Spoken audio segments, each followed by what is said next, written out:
भारत माता की, भारत माता की।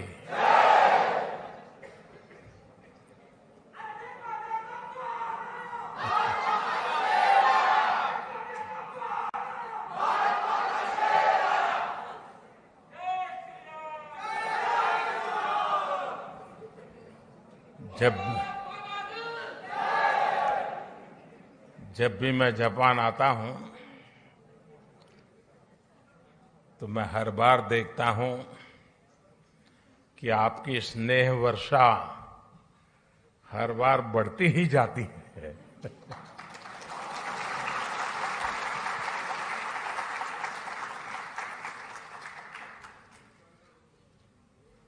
आप में से कई साथी ऐसे हैं जो अनेक वर्षों से यहां बसे हुए हैं। जापान की भाषा, यहां की वेशभूषा, कल्चर, खानपान एक प्रकार से आपके जीवन का भी हिस्सा बन गया है। और हिस्सा बनने का एक कारण ये भी है कि भारतीय समुदाय के संस्कार समावेशक रहे हैं, लेकिन साथ साथ जापान में अपनी परंपरा, अपने मूल्य, अपनी जीवन पद्धति, उसके प्रति जो कमिटमेंट है वो बहुत गहरा है। और इस दोनों का मिलन हुआ है, इसलिए स्वाभाविक रूप से एक अपनेपन के महसूस होना बहुत स्वाभाविक होता है। साथियों, आप यहां रहे हैं, काफी लोग आप लोग यहां बस गए हैं। मैं जानता हूं कईयों ने यहां शादी भी कर ली है।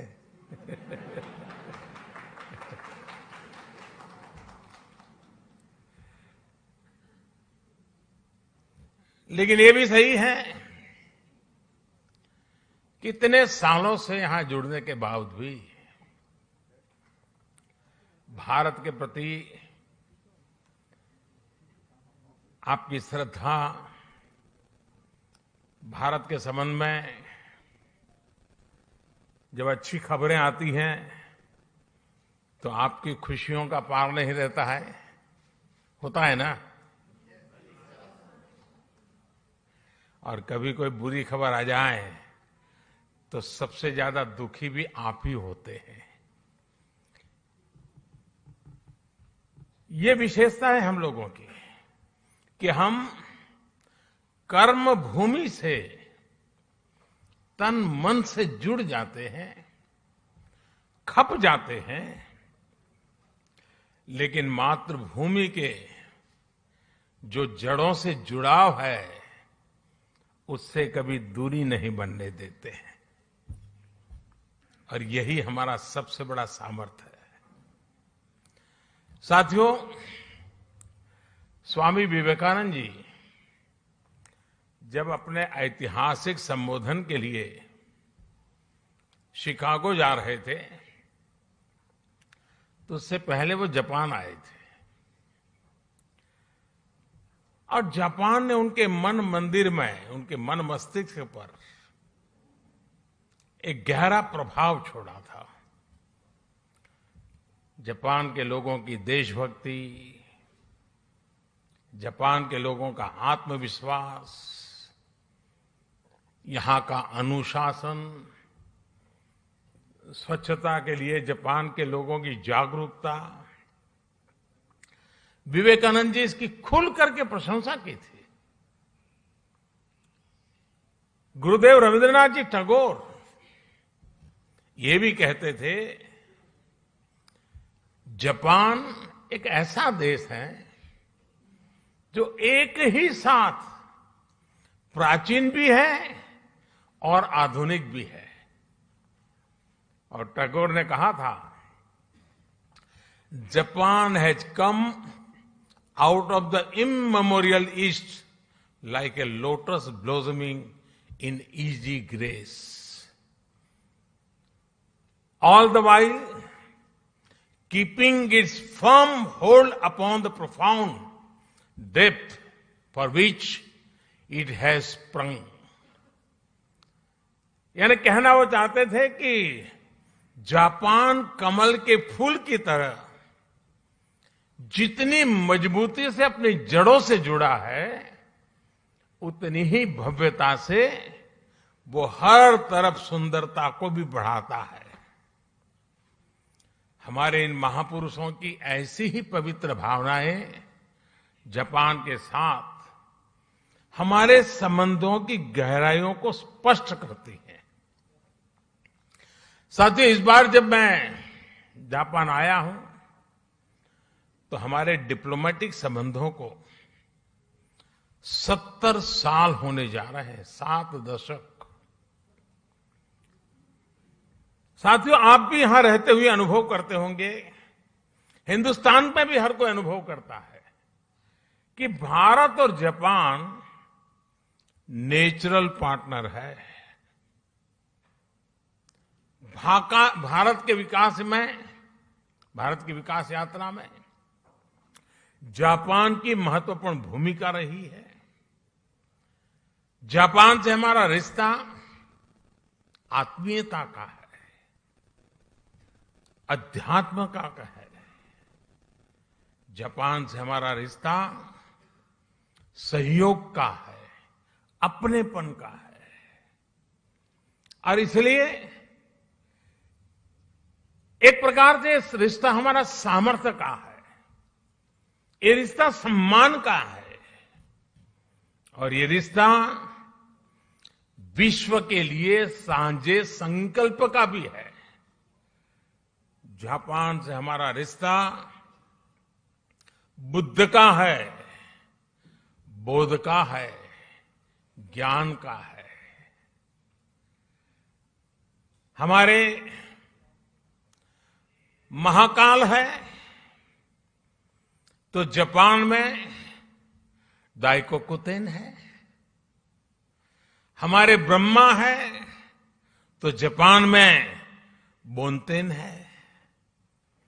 हमारी मां सरस्वती है तो जापान में बेंजाइतेन है। हमारी महादेवी लक्ष्मी है तो जापान में किचिजोतेन है। तो हमारे गणेश हैं तो जापान में कानगीतेन है। जापान में अगर जैन की परंपरा है तो हम ध्यान को, मेडिटेशन को आत्मा से साक्षात्कार का माध्यम मानते हैं। 21वीं सदी में भी भारत और जापान के इन सांस्कृतिक संबंधों को हम पूरी प्रतिबद्धता के साथ आगे बढ़ा रहे हैं। और मैं तो काशी का सांसद हूं और बड़े गर्व से कहना चाहूंगा कि जापान के पूर्व प्रधानमंत्री श्री आबे जब काशी आए थे तब उन्होंने एक बहुत बढ़िया सौगात काशी को दी। काशी में जापान के सहयोग से बना रुद्राक्ष, और जो मेरी कभी कर्मभूमि रही वो अहमदाबाद में जैन गार्डन और काइजन एकेडमी, ये ऐसी बातें हैं जो हमें कितनी निकट लाती हैं। यहां आप सभी जापान में रहते हुए इस ऐतिहासिक बंधन को और मजबूत बना रहे हैं और सशक्त कर रहे हैं। साथियों, आज की दुनिया को भगवान बुद्ध के विचारों पर, उनके बताए रास्ते पर चलने की शायद पहले से ज्यादा जरूरत है। यही रास्ता है जो आज दुनिया की हर चुनौती, चाहे वो हिंसा हो, अराजकता हो, आतंकवाद हो, क्लाइमेट चेंज हो, इन सब से मानवता को बचाने का यही मार्ग है। भारत सौभाग्यशाली है कि उसे भगवान बुद्ध का प्रत्यक्ष आशीर्वाद मिला। उनके विचारों को आत्मसात करते हुए भारत निरंतर मानवता की सेवा कर रहा है। चुनौतियां चाहे किसी भी प्रकार की हो, कितनी बड़ी क्यों न हो, भारत उनका समाधान ढूंढता ही है। कोरोना से दुनिया के सामने जो 100 साल का सबसे बड़ा संकट पैदा हुआ, वो हमारे सामने है। और ये जब शुरू हुआ था, तब किसी को नहीं पता था कि आगे क्या होगा। शुरू में तो ऐसा ही लग रहा था, वहां आया है, यहां क्या है। किसी को पता नहीं था इसको कैसे हैंडल किया जाए, और न वैक्सीन भी नहीं थी, और न इस बात का कोई आइडिया था कि वैक्सीन कब तक आएगी।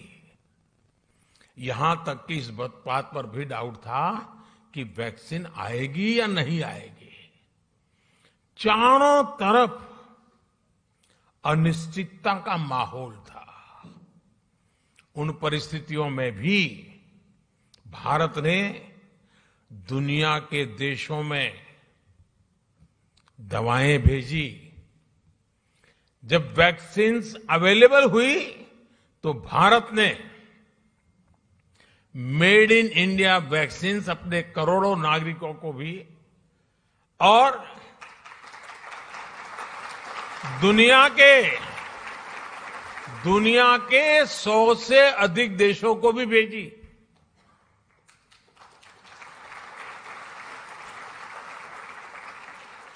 साथियों, अपनी स्वास्थ्य सेवाओं को और बेहतर बनाने के लिए भारत अभूतपूर्व निवेश कर रहा है। दूर सुदूर क्षेत्रों में भी स्वास्थ्य सुविधाएं पहुंचे, इसके लिए देश भर में लाखों नए वेलनेस सेंटर्स बनाए जा रहे हैं। आपको ये जानकर के भी खुशी होगी, शायद आज आपने भी सुना होगा, वर्ल्ड हेल्थ ऑर्गेनाइजेशन WHO ने भारत की आशा वर्कर्स, आशा बहनों को director generals global health leader award से सम्मानित किया है।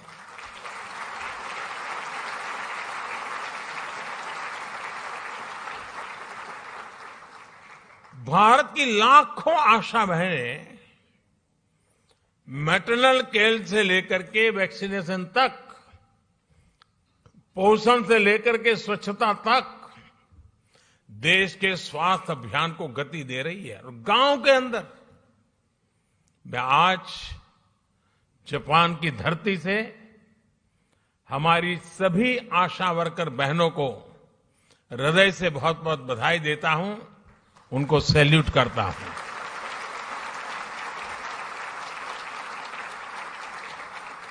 साथियों, भारत आज किस तरह वैश्विक चुनौतियों का मुकाबला करने में मदद कर रहा है, इसका एक और उदाहरण एनवायरनमेंट का भी है। आज क्लाइमेट चेंज विश्व के सामने मौजूद एक महत्वपूर्ण संकट बन गया है। हमने भारत में इस चुनौती को देखा भी और उस चुनौती से स्थायी समाधान के लिए रास्ते भी खोजने की दिशा में हम आगे बढ़े। भारत ने 2070 तक नेट जीरो के लिए कमिट किया है।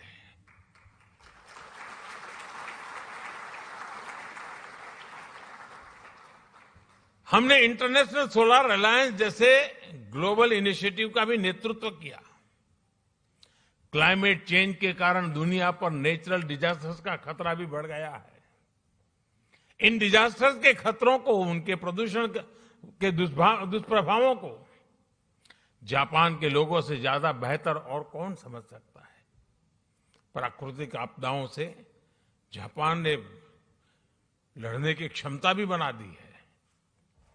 जिस तरह जापान के लोगों ने इन चुनौतियों का सामना किया है, हर समस्या से कुछ न कुछ सीखा है, उसका समाधान खोजा है और व्यवस्थाएं भी विकसित की है, व्यक्तियों का भी उस प्रकार से संस्कार किया है। यह अपने आप में सराहनीय है। इस दिशा में भी भारत ने CDRI यानी coalition for disaster resilient infrastructure में लीड ली है। साथियों, भारत आज ग्रीन फ्यूचर, ग्रीन जॉब्स के लिए, कैरियर रोडमैप के लिए भी बहुत तेजी से आगे बढ़ रहा है। भारत में इलेक्ट्रिक मोबिलिटी को व्यापक प्रोत्साहन दिया जा रहा है। ग्रीन हाइड्रोजन को हाइड्रोकार्बन का विकल्प बनाने के लिए विशेष मिशन शुरू किया गया है। बायोफ्यूल से जुड़ी रिसर्च और इंफ्रास्ट्रक्चर के निर्माण पर बहुत बड़े स्केल पर काम चल रहा है। भारत ने इस दशक के अंत तक अपनी टोटल इंस्टॉल्ड पावर कैपेसिटी का 50% नॉन फॉसिल फ्यूल से पूरा करने का संकल्प लिया है।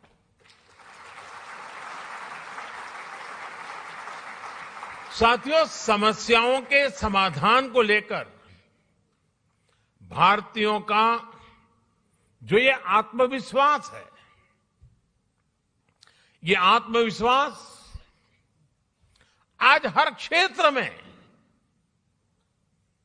हर दिशा में, हर कदम पर दिखाई देता है। ग्लोबल सप्लाई चेन को जिस प्रकार बीते 2 सालों में नुकसान पहुंचा है, पूरी सप्लाई चेन सवालिया निशान में घिरी हुई है। आज सारी दुनिया के लिए यह अपने आप में एक बहुत बड़ा संकट बना हुआ है। भविष्य में ऐसी स्थिति से बचने के लिए हम आत्मनिर्भरता के संकल्प के साथ आगे बढ़ रहे हैं।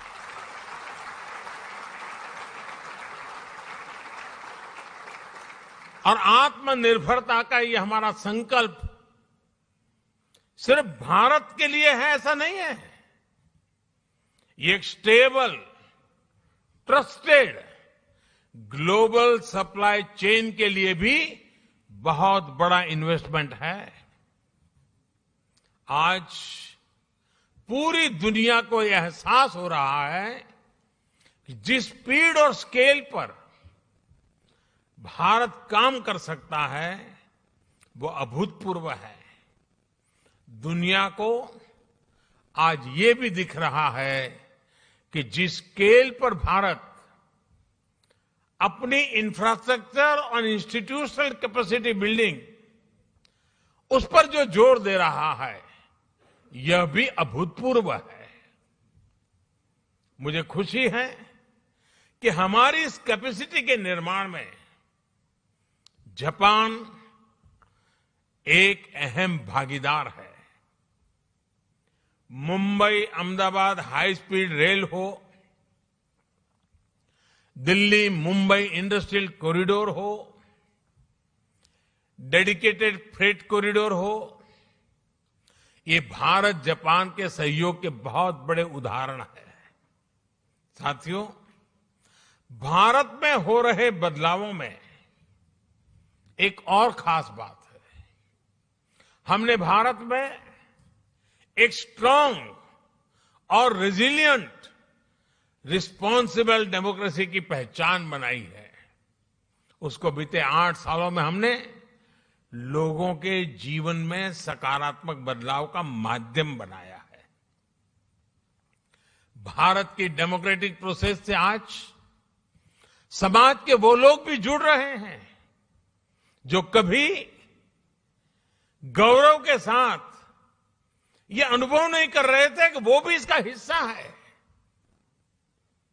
हर बार हर इलेक्शन में रिकॉर्ड टर्नआउट, और उसमें भी यहां जो हमारी माताएं बहनें हैं उनको जरा खुशी होगी।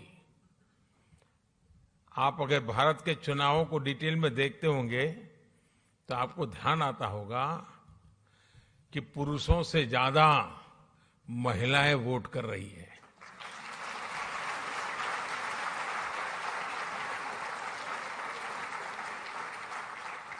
ये इस बात का प्रमाण है कि भारत में डेमोक्रेसी सामान्य से सामान्य नागरिकों के हकों के प्रति कितनी सजग है, कितनी समर्पित है और हर नागरिक को कितना सामर्थ्यवान बनाती है। साथियों, मूल सुविधाओं के साथ साथ हम भारत के एस्पिरेशन को भी नई बुलंदी दे रहे हैं, नया आयाम दे रहे हैं। भारत में इंक्लूसिवनेस का, लीकेज प्रूफ गवर्नेंस का, यानी एक ऐसी डिलीवरी व्यवस्था, टेक्नोलॉजी का भरपूर उपयोग करते हुए एक ऐसे मैकेनिज्म को विस्तार किया जा रहा है ताकि जो जिस चीज का हकदार है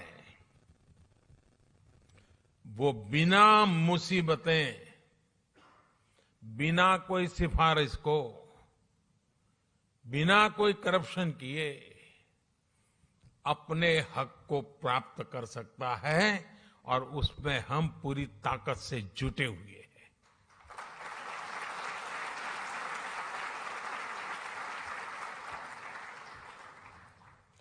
और टेक्नोलॉजी के इस उपयोग ने, डायरेक्ट बेनिफिट ट्रांसफर की इस परंपरा ने कोरोना के इस विकट कालखंड में गत 2 वर्ष में भारत की और खास करके भारत के दूर सुदूर गांव में रहने वाले, जंगलों में रहने वाले हमारे नागरिकों के हकों की बहुत बड़ी रक्षा की है, उनकी मदद की है।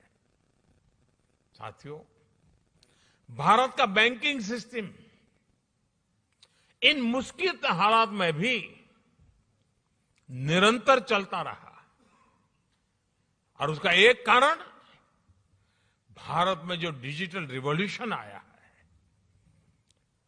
डिजिटल नेटवर्क की जो ताकत बनी है, उसका ये परिणाम मिल रहा है।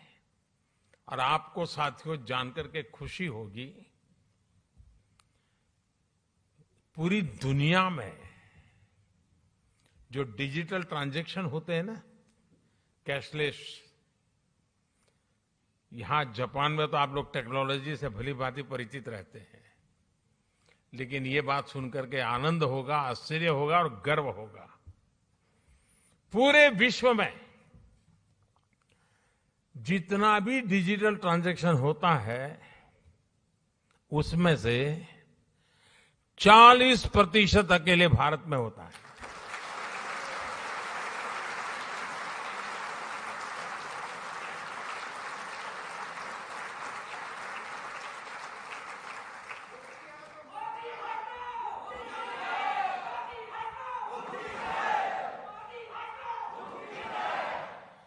कोरोना के शुरुआती दिनों में जब सब बंद था, उस संकट के कालखंड में भी भारत सरकार एक क्लिक बटन दबा करके एक साथ करोड़ों भारतीयों तक आसानी से उनके लिए जो मदद पहुंचानी है पहुंचा पाते थे।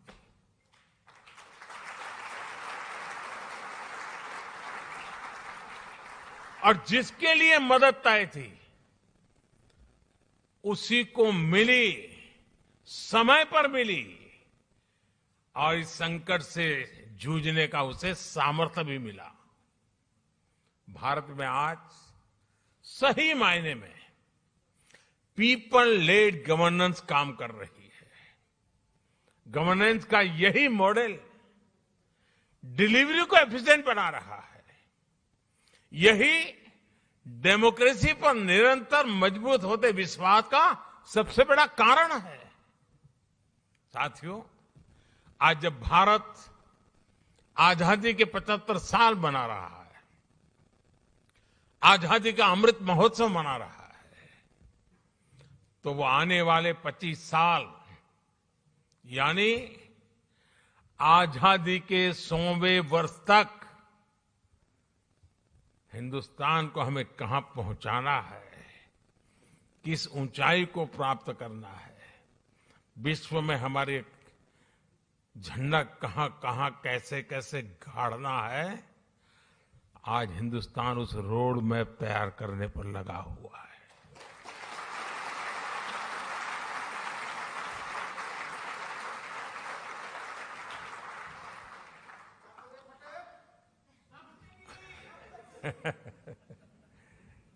आजादी का ये अमृतकाल भारत की समृद्धि का, संपन्नता का एक बुलंद इतिहास लिखने वाला है। दोस्तों, मैं जानता हूं कि ये जो संकल्प हमने लिए हैं, ये संकल्प में आप पे बहुत बड़े हैं, लेकिन साथियों, मेरा जो लालन पालन हुआ है, मुझे जो संस्कार मिले हैं, जिन जिन लोगों ने मुझे गढ़ा है, उसके कारण मेरी भी एक आदत बन गई है। मुझे मक्खन पर लकीर करने में मजा नहीं आता है, मैं पत्थर पर लकीर करता हूं।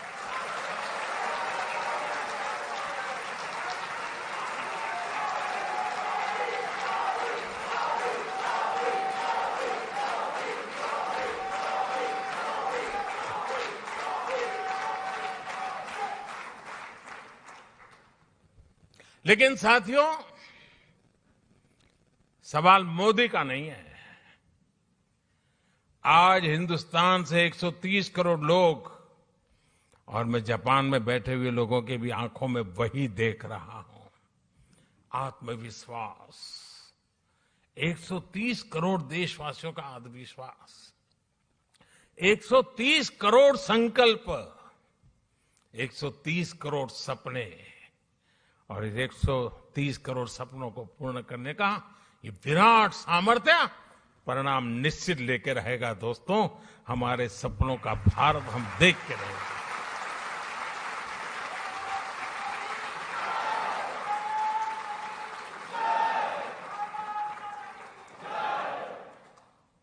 आज भारत अपनी सभ्यता, अपनी संस्कृति, अपनी संस्थाओं के, अपने खोए हुए विश्वास को फिर से हासिल कर रहा है।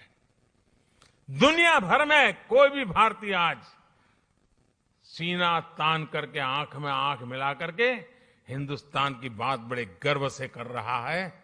ये परिवर्तन आया है।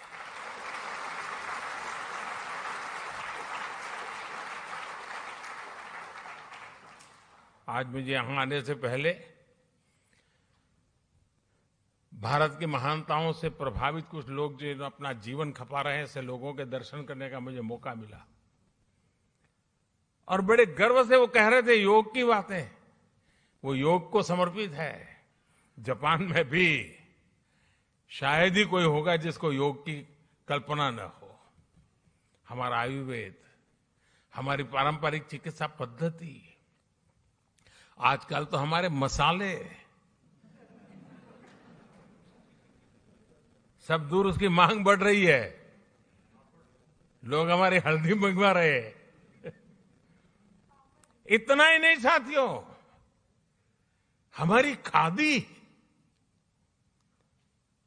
वरना तो आजादी के बाद धीरे धीरे उन नेताओं के कॉस्ट्यूम बनकर के रह गई थी।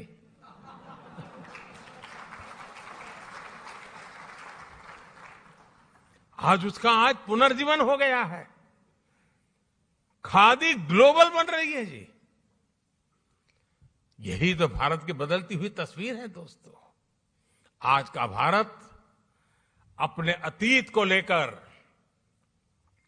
जितना गौरवान्वित है, उतना ही tech led, science led, innovation led, talent led future को लेकर भी आशावान है। जापान से प्रभावित होकर स्वामी विवेकानंद जी ने एक बार कहा था कि हम भारतीय नौजवानों को अपने जीवन में कम से कम एक बार जापान की यात्रा जरूर करनी चाहिए।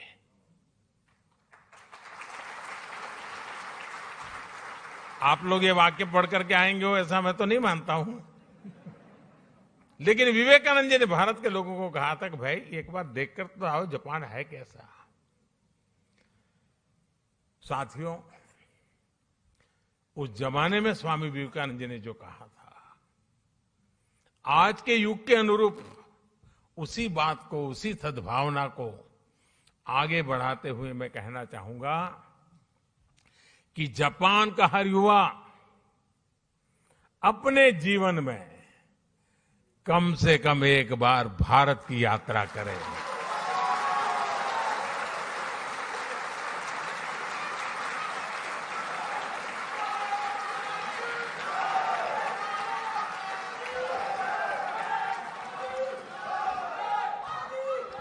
आपने अपनी स्किल से, अपने टैलेंट से, अपनी एंटरप्रेन्योरशिप से जापान की इस महान धरती को मंत्रमुग्ध किया है। भारतीयता के रंगों से, भारत की संभावनाओं से भी आपको जापान को लगातार परिचित कराना है। आस्था हो या एडवेंचर, जापान के लिए तो भारत एक स्वाभाविक टूरिस्ट डेस्टिनेशन है। और इसलिए भारत चलो, भारत देखो, भारत से जुड़ो, इस संकल्प से जापान के हर मेरे भारतीय से मैं आग्रह करूंगा कि वो उससे जुड़े। मुझे विश्वास है कि आपके सार्थक प्रयासों से भारत जापान की दोस्ती को नई बुलंदी मिलेंगी। इस अद्भुत स्वागत के लिए, और मैं देख रहा था, अंदर आ रहा था, चारों तरफ जोश, नारे, उत्साह, और जितना भारत को आप अपने में जीने की कोशिश करते दिख रहे हो, ये सचमुच में दिल को छूने वाला है।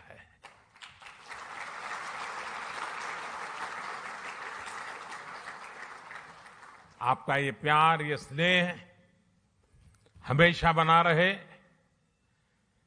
इतनी बड़ी तादाद में आकर के, और मुझे बताया गया कि जापान में से सिर्फ टोक्यो से नहीं, बाहर से भी कुछ साथी आज आए हैं। पहले मैं आया करता था, इस बार नहीं आ पाया तो आप भी आ गए। लेकिन मुझे अच्छा लगा, आप सबके दर्शन करने का अवसर मिला। मैं फिर एक बार आप सबका बहुत बहुत धन्यवाद करता हूं, हृदय से आभार व्यक्त करता हूं। भारत माता की, भारत माता की, भारत माता की बहुत बहुत धन्यवाद।